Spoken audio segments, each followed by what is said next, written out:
नमस्कार, जनता न्यूजमध्ये स्वागत आहे। तुम्ही पाहताय जनता न्यूज, आवाज जनतेचा। वाशिम जिल्ह्यातील मंगरुळपीर शहरातील मुख्य चौकात वाहतूक कोंडी होत असल्याने छोट्या मोठ्या अपघाताचे प्रमाण दिवसेंदिवस वाढत असल्याचे चित्र रोजच पाहायला मिळत आहे। यामध्ये मुख्यतः डॉक्टर बाबासाहेब आंबेडकर चौक या ठिकाणी नेहमीच वर्दळ दिसते।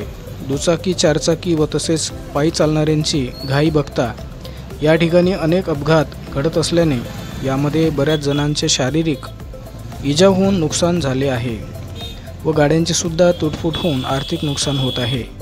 त्याकरिता या ठिकाणी वर्दळीच्या वेळेस वाहतूक पोलिसांनी आपले कर्तव्य बजावावे व होणाऱ्या भीषण अपघाताला आमंत्रण न देता त्याला रोकावे अशी जनतेची मागणी प्रशासनाकडे होत आहे। जनता न्यूज, मंगरुळपीर, जिल्हा वाशिम। पहा सदैव जनता न्यूज, आवाज जनतेचा।